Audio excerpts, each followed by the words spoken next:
স্থানীয় সময় মঙ্গলবার বিকেলে ৭.১ মাত্রার শক্তিশালী ভূমিকম্পে মুহূর্তেই কেঁপে ওঠে জাপানের কিউশু দ্বীপের কুমামোতো অঞ্চল।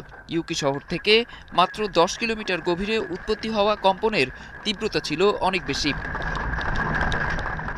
ভূমিকম্পে মুহূর্তেই ফেটে যায় সড়ক, ক্ষতিগ্রস্ত হয় উড়াল সেতু ও ভবন, আর প্রায় ৪৮,০০০ বাড়িতে বিদ্যুৎ বিচ্ছিন্ন হয়ে পড়ে।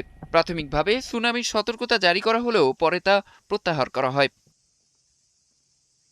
সবচেয়ে ভয়াবহ ঘটনা ঘটে কুমামোতোর একটি শপিং মলে। ভূমিকম্পের কিছুক্ষণ পরই সেখানে ভয়াবহ বিস্ফোরণ ঘটে। বিস্ফোরণে ভবনের একটি অংশ ধসে পড়ে। পুলিশ জানিয়েছে, ধ্বংসস্তূপের নিচে আটকা আছেন বহু মানুষ। তাদের উদ্ধারে অভিযান চালাচ্ছেন উদ্ধারকর্মীরা।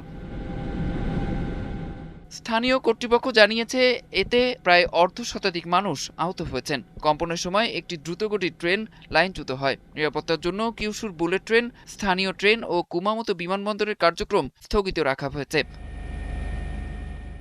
পরিস্থিতি মোকাবেলায় প্রায় ৩ লাখ মানুষকে নিরাপদ আশ্রয়কেন্দ্রে যেতে নির্দেশ দিয়েছে স্থানীয় কর্তৃপক্ষ।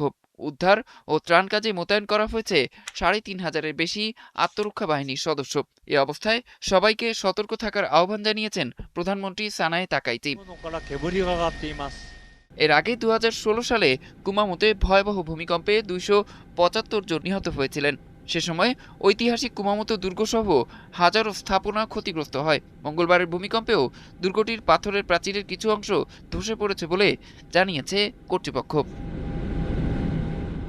অরিসুল ইসলাম, ৭১।